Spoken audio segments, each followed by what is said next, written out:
Contact tracing is part detective work, part widely used public health method, and experts believe a key strategy in fighting the coronavirus pandemic. It relies on identifying and interviewing every person who tests positive, isolating them, and then finding anyone else that person could have infected.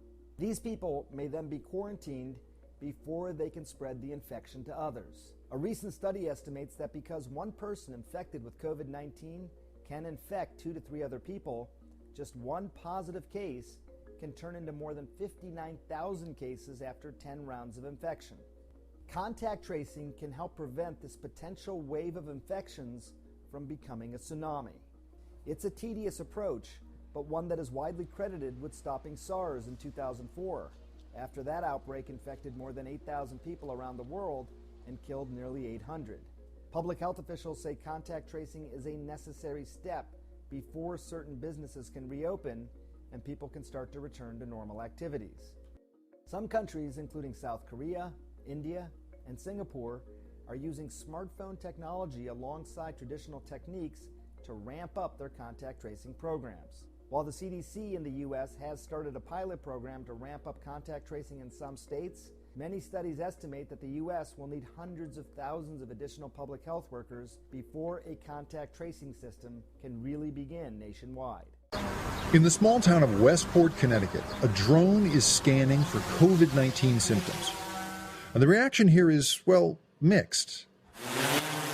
Police have been flying drones here since 2016 for everything from traffic management to search and rescue. And they can use them to spot and warn people who are gathered too closely.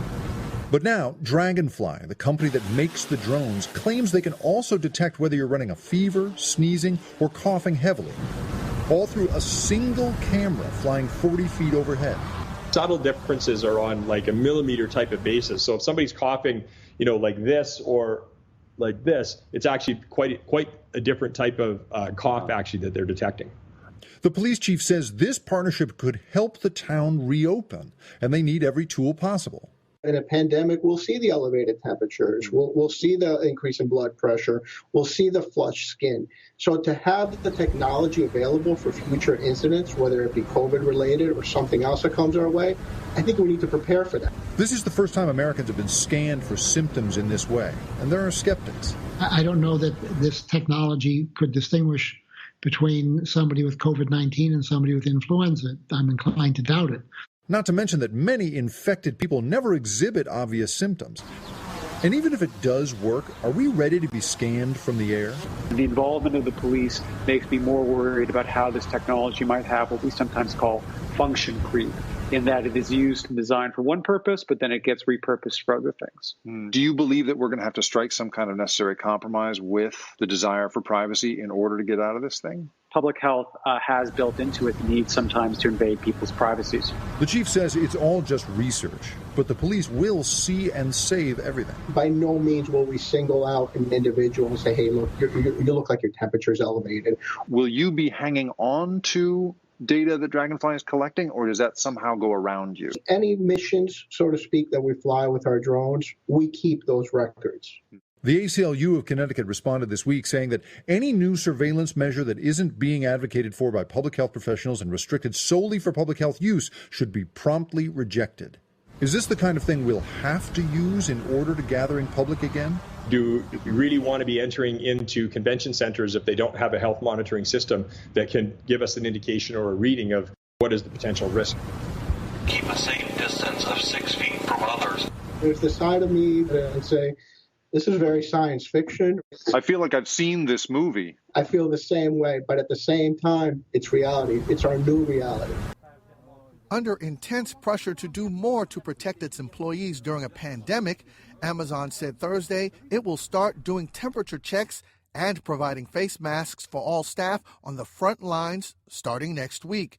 Amazon told Reuters exclusively of its plan to safeguard workers at all its U.S. and European warehouses, plus Whole Foods stores.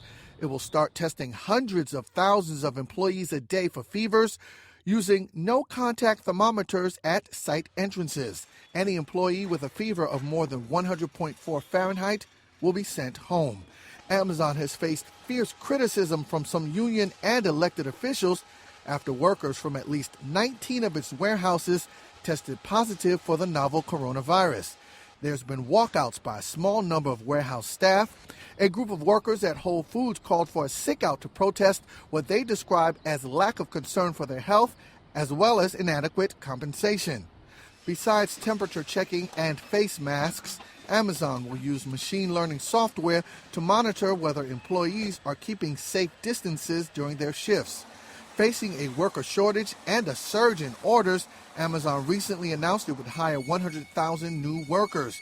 As of Thursday, it has filled more than 80,000 of those jobs and said it plans to spend $350 million more than originally planned to cover pay raises through April. You talk about returning to some semblance of normal. What are we saying that looks like? I mean, you mentioned keeping up social distancing. What could life look like, say, 6 months, a year from now? There's still some of these steps we're taking now, they would remain in effect? Yeah, I'm working to write about that. The closest model today is you look at China. They are sending people back to work, but they're wearing masks, they're checking temperatures, they're not doing large sporting events, and so they've been able to avoid a large rebound. There are countries like Sweden that aren't locking down quite as much and seeing, okay, do their numbers go up? If so, can you trace back which are the activities that are causing that? We need to learn from all the countries. Our partner, International Health Metrics and Evaluation, is looking at forecasts where they compare the different countries, and then that's helping us to understand, okay, which policies in which countries seem to be working. And so we'll be far closer to normal once we get those case numbers down. But there will be some things where the benefit to the risk, like large public gatherings, may not resume until broad vaccination has taken place. Yeah, Jessica, the doctors say that they've compiled their own data of coronavirus cases here in Kern County and used their research from the cases here to cross-reference them with numbers across the nation and really across the globe. They say that data shows that healthy people don't need to shelter in place anymore. And of course, that's going against what a lot of health experts have been telling us so far. I say, do we need to still shelter in place? Our answer is emphatically no. Do we need businesses to be shut down? Emphatically no. Do we need to test them and get them back to work? Yes, we do. Doctors Dan Erickson and Artin Masihi, both co-owners of the 5 accelerated urgent care facilities in Kern County, say they have tested 5,213 patients within the county for the coronavirus. That makes up for over half of all testing done here. They say their data and research qualifies their statement. Is the flu less dangerous than COVID? Let's look at the death rates. No, it's not. They're similar in prevalence and in death rate. So we are saying that our response now that we know the facts, it's time to get back to work. The White House Coronavirus Task Force expert Dr. Anthony Fauci says otherwise, with national research showing COVID-19 cases to be over 10 times as lethal than the flu. But Fauci's decades of experience as an immunologist and physician holds no weight in the eyes of Erickson and Masihi. We're actually seeing the patients. Dr. Fauci hasn't seen a patient for 20 years. White House health officials have reported more than 800,000 COVID-19 cases with just over 46,000 deaths across the nation. But Erickson says that quarantining is a health hazard in and of itself. We understand microbiology, we understand immunology, and we want strong immune systems. I don't want to hide in my home, develop a weak immune system, and then come out and get disease. Reporting the disease, Erickson claims, is being forced onto healthcare professionals. ER doctors now, my friends that I talk to say, it's interesting, when I'm writing up my death report, I'm being pressured to add COVID. Why is that? Why are we being pressured to add COVID to maybe increase the numbers and make it look a little bit worse than it is? I think so. According to Erickson, there is something much larger at play here. This is not about science, and it's not even about COVID. When they use the word safe, if you listen to the word safe, that's about controlling you.